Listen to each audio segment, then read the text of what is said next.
السلام علیکم ورحمۃ اللہ وبرکاتہ۔ الحمد للہ رب العالمین والصلاة والسلام علی رسولہ الکریم، اما بعد، اعوذ باللہ السمیع العلیم من الشیطان الرجیم، انما المؤمنون الذین آمنوا باللہ ورسولہ واذا كانوا معه على امر جامع لم يذهبوا حتى يستأذنوه ان الذين يستأذنوك اولئك الذين يؤمنون بالله ورسوله فإذا استأذنوك لبعض شأنهم فأذن لمن شئت منهم واستغفر لهم إن الله غفور رحيم لا تجعلوا دعاء الرسول بينكم كدعاء بعضكم بعضا قد يعلم الله الذين يتسللون منكم لواذا فليحذر الذين يخالفون عن أمره أن تصيبهم فتنة أو يصيبهم عذاب عليم۔ اللہ رب العالمین ان آیات کے اندر جو حقیقی معنوں میں مسلمان ہیں یا جو حقیقی معنوں میں لفظ مومن کے مصداق ہیں ان کا تذکرہ کرتے ہوئے فرماتا ہے، اور جیسا کہ اللہ رب العالمین نے اس سے پہلے منافقین کا تذکرہ کیا تو مناسب تھا کہ اس کے بعد مومنین کا تذکرہ کیا جائے، تاکہ جس طریقے سے اللہ رب العالمین نے منافقین کے امر کو واضح کیا اور ان کے تمام چیزوں کو واضح کیا، تو ان کے مقابلے میں ضروری ہے کہ جو حق پر ہیں، جو صراط مستقیم پر ہیں، جو راہ راست پر ہیں، ان کا بھی تذکرہ کیا جائے اور ان کی صفت اور ان کی تمام چیزوں کو بیان کیا جائے۔ تو اسی مناسبت کو برقرار رکھتے ہوئے اللہ رب العالمین ارشاد فرماتا ہے، انما المؤمنون الذین آمنوا باللہ ورسولہ، کہ حقیقی معنوں میں وہی لوگ مومن کہلانے کے حقدار ہیں، وہی لوگ حقیقی معنوں پر اللہ رب العالمین اور اس کے رسول پر ایمان لاتے ہیں۔ یہاں پر کیوں کہا گیا ہے انما المؤمنون الذین آمنوا باللہ ورسولہ، کہ مومنین وہ ہیں جو حقیقی معنوں میں اللہ اور اس کے رسول پر ایمان لاتے ہیں؟ کیونکہ اس سے پہلے جو اللہ رب العالمین تذکرہ منافقین کیا وہ لوگ بھی کیا ہوتے تھے؟ ظاہری طور پر آ کر کے اسلام کا اظہار کرتے تھے اور زبان سے کہتے تھے کہ ہم بھی مسلمان ہیں، ہم بھی اللہ کے رسول کو کیا کہتے تھے؟ انک نشہد انک لرسول اللہ، کہ ہم گواہی دیتے ہیں کہ آپ بھی اللہ رب العالمین کے رسول ہیں۔ لیکن اللہ رب العالمین نے ان کی اس بات کو رد کرتے ہوئے فرمایا واللہ یعلم، کہ اللہ رب العالمین جانتا ہے کہ آپ رسول ہیں، ولکن المنافقین، لیکن منافق کیا ہیں؟ جھوٹے ہیں، کیونکہ وہ ظاہری طور پر مسلمانوں کی حمایت یا اسی طریقے سے جزیہ یا اسی طریقے سے قتل کی جانے سے بچنے کے لیے ظاہری طور پر اسلام کو ظاہر کرتے تھے، لیکن حقیقی معنوں میں اللہ اور اس کے رسول پر ایمان لانے وہ ہیں وَإِذَا كَانُوا مَعَهُ عَلَىٰ أَمْرٍ جَامِعٍ لَمْ يَذْهَبُوا حَتَّى يَسْتَأْذِنُوهُ، کہ حقیقی معنوں میں اللہ اور اس کے رسول پر ایمان لانے والے لوگ وہ ہیں جب وہ اللہ کے رسول صلی اللہ علیہ وسلم کے ساتھ کسی خاص میٹنگ میں، جس میں مسلمانوں کی مصلحت، جس میں اسلام کی مصلحت، جس میں شریعت کی مصلحت، دین کی مصلحت ہوتی تھی، اس میٹنگ میں اللہ کے رسول صلی اللہ علیہ وسلم کے ساتھ جب شریک ہوتے تھے تو لم يذهبوا حتى يستأذنوه، تو کیا ہے؟ یہ مومنین جو حقیقی معنوں میں اللہ اور اس کے رسول پر ایمان لانے والے تھے، وہ اس میٹنگ سے، اس جماعت سے نہیں نکلتے تھے اور نہیں جاتے تھے یہاں تک کہ اللہ کے رسول صلی اللہ علیہ وسلم سے اجازت طلب کر لیں، یعنی اجازت طلب کرنے کے بعد ہی اللہ کے رسول صلی اللہ علیہ وسلم کی مجلس سے، اللہ کے رسول صلی اللہ علیہ وسلم کی میٹنگ سے اور اس اجتماع اور کانفرنس سے جاتے تھے۔ لیکن منافقین کیا تھا؟ منافقین کا یہ مطلب، منافقین اس چیز میں، یعنی جب اللہ کے رسول صلی اللہ علیہ وسلم کے ساتھ کسی میٹنگ یا اجتماع میں ہوتے تھے تو وہ چپکے سے بغیر اجازت طلب کیے ہوئے نکل جاتے تھے۔ تو یہ اللہ رب العالمین نے فرق کیا، کہا کہ جو چپکے سے نکل جاتے ہیں بغیر اللہ کے رسول صلی اللہ علیہ وسلم سے اجازت طلب کیے ہوئے نکل جاتے ہیں، وہ مومنین نہیں ہیں، بلکہ حقیقی معنوں میں مومن وہی ہیں جب اللہ کے رسول صلی اللہ علیہ وسلم کے ساتھ کسی بھی میٹنگ میں ہوتے ہیں تو وہ لوگ بغیر اجازت طلب کیے ہوئے، بغیر اللہ کے رسول صلی اللہ علیہ وسلم سے اجازت مانگے ہوئے اللہ کے رسول صلی اللہ علیہ وسلم کی میٹنگ سے نہیں نکلتے ہیں، ان کی اجتماع سے نہیں جاتے ہیں۔ کہا ان الذین یستأذنونک اولئک الذین یؤمنون باللہ ورسولہ، پھر اللہ رب العالمین نے کہا کہ وہ لوگ جو آپ سے اجازت طلب کرتے ہیں، یہ کہیں آنے جانے والا یعنی جو حقیقی معنوں میں مسلمان ہیں، جب وہ اللہ کے رسول صلی اللہ علیہ وسلم کی مجلس اور اجتماع سے جاتے ہیں تو کیا ہے، وہ اللہ کے رسول صلی اللہ علیہ وسلم سے اجازت طلب کرتے ہیں، یعنی کہ جو مجلس کا امیر ہوتا ہے سمجھتے ہیں کہ اس کا کچھ مقام ہے، اس کے مجلس میں ہم بیٹھے ہیں، وہ ہمیں خطاب کر رہا ہے، تو بغیر اجازت کے ہم ان کی مجلس سے نہ جائیں، کیونکہ جب اللہ کے رسول صلی اللہ علیہ وسلم کسی کو بلاتے ہیں یا بلا رہے ہیں تو اس کے اوپر واجب ہے کہ اللہ کے رسول صلی اللہ علیہ وسلم کی سماع اطاعت کرے اور اللہ کے رسول صلی اللہ علیہ وسلم کی مجلس میں حاضر ہو، اور جب اس کو جانا ہوگا تو بغیر اجازت کے جا نہیں سکتا ہے۔ تو گویا کہ منافقین اور مومنین کے درمیان اللہ رب العالمین نے فرق کرتے ہوئے فرمایا کہ منافقین جو ہیں وہ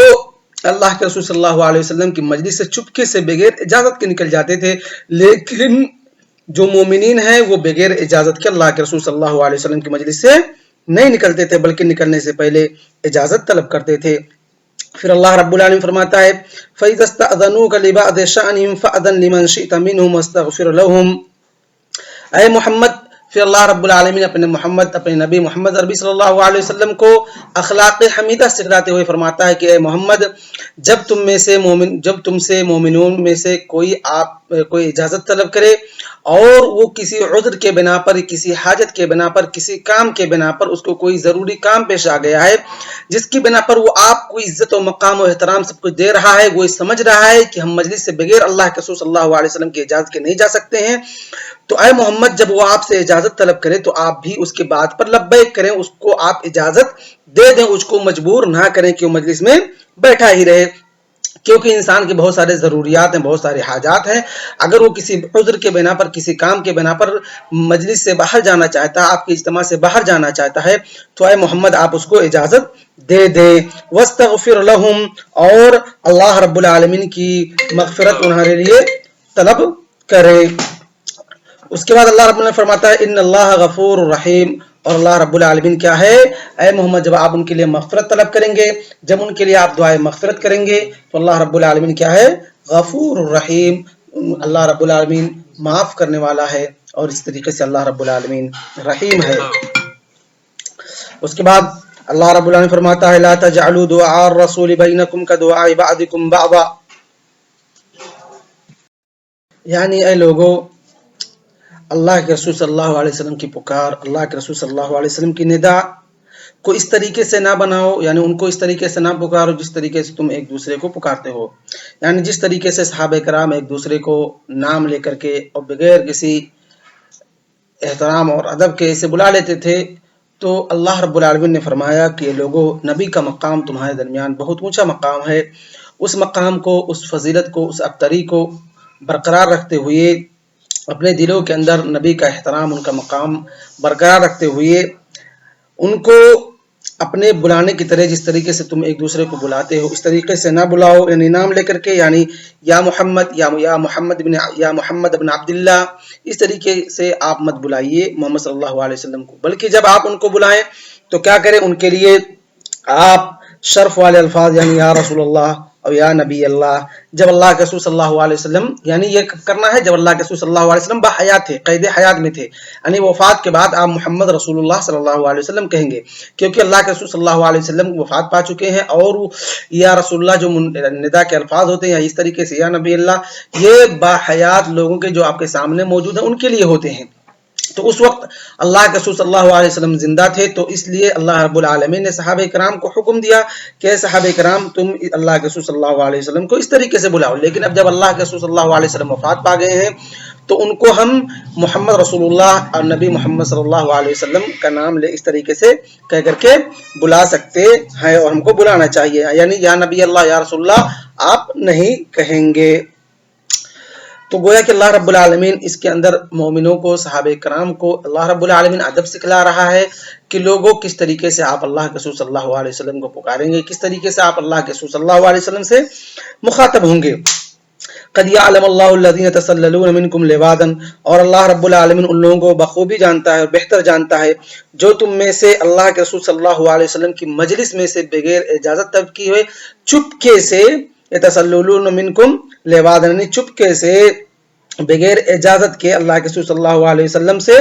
فرار ہو جاتے ہیں، اللہ کے رسول صلی اللہ علیہ وسلم کی مجلس سے نکل جاتے ہیں، یعنی یہ منافقین کا وطیرہ تھا، یہ منافقین کا طریقہ تھا۔ فَلْيَحْذَرِ الَّذِينَ يُخَالِفُونَ عَنْ أَمْرِهِ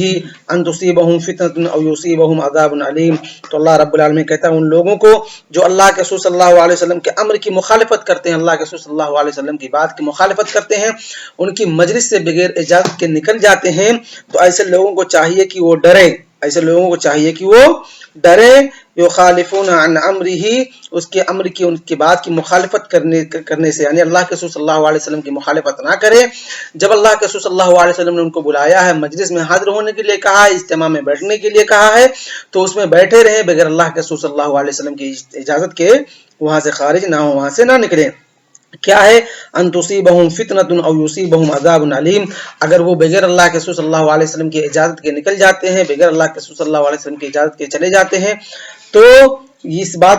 بات کا خدشہ ہے، اس بات کا وہ ہے کہ ان کی اللہ کے رسول صلی اللہ علیہ وسلم کی مخالفت کرنے کی وجہ سے، اللہ کے رسول صلی اللہ علیہ وسلم کی بات کو نہ ماننے کی وجہ سے کیا ہو سکتا ہے؟ ان کو دردناک عذاب، محنہ اور شر لاحق ہو سکتا ہے، اور اسی طریقے سے یہ عذاب دنیا کے اندر بھی ہوگا۔ او یصیبہم عذاب علیم، اور اس سے مراد کیا ہے؟ ان تصیبہم فتنۃ، اس سے مراد ہے دنیاوی عذاب، دنیاوی شر، کہ اللہ رب العالمین ان کے اوپر اپنی دنیاوی عذاب کو، دنیاوی شر کو نازل کرتا ہے، کرے گا۔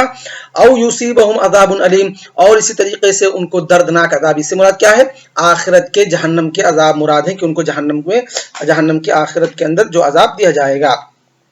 اس کے بعد اللہ رب العالمین فرماتا ہے الا ان للہ ما فی السماوات والارض قد یعلم ما انتم علیہ ویوم یرجعون الیہ فینبئهم بما عملوا واللہ بکل شیء علیم۔ اے لوگو، الا ان للہ ما فی السماوات والارض، کہ اللہ رب العالمین ہی زمین و آسمان کا حقیقی معبود ہے، تمام چیزوں کی بادشاہت اللہ رب العالمین کے ہاتھ میں ہے، تمام چیزیں اللہ رب العالمین کے قبضے قدرت میں ہے۔ قد یعلم ما انتم علیہ، اللہ رب العالمین تمہارے ظاہری کو بھی جانتا ہے، تمہارے باطنی کو بھی جانتا ہے، یعنی اللہ رب العالمین اس میں منافقین کو بتا رہا ہے کہ منافقین ابھی تمہارے پاس ٹائم ہے، تم سدھر سکتے ہو، یعنی تم جو ظاہری طور پر ظاہر کر رہے ہو اور باطنی چیز کے کفر کو اپنے اندر چھپا کر کے رکھے ہو، اللہ رب العالمین تمام چیزوں کو جانتا ہے۔ یوم یرجعون الیہ، تم جس دن تم لوٹائے جاؤ گے اللہ رب العالمین کے پاس،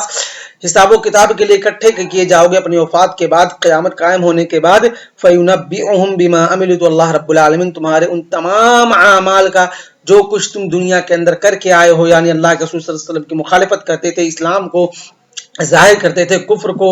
اپنے دلوں کے اندر چھپا کر کے رکھتے تھے، ان تمام چیزوں کو اللہ رب العالمین جانتا ہے۔ واللہ بکل شیء علیم، اور اللہ رب العالمین کیا ہے؟ اس کے پاس تمام چیزوں کا علم ہے، اللہ رب العالمین تمام چیزوں سے بخوبی واقف ہے۔ تو اس کے اندر اللہ رب العالمین، یہ تھی سورۃ نور جس کا دراسہ ہم نے کیا، اور جس کے اندر اللہ رب العالمین نے شروعاتی دور میں کچھ احکامات ذکر کیے، زنا کے، لعان کے، اور اسی طریقے سے رجم کے، اس کے بعد منافقین کا تذکرہ، اس کے بعد مسلمان کا تذکرہ، اس کے بعد اسی طریقے سے قذف کا، یعنی اگر کسی کے اوپر تہمت لگاتا ہے، تو ان تمام چیزوں کا ذکر کرنے کے بعد آج ہم اس سورت کی دراسہ کو انتہا کرتے ہیں، اور انشاءاللہ کل سے سورہ فرقان پڑھنا شروع کریں گے۔ تو آج کا درس ہم اسی پر اکتفا کرتے ہیں۔ وصلی اللہ علی نبینا محمد وعلی آلہ وصحبہ اجمعین، والسلام علیکم ورحمۃ اللہ وبرکاتہ۔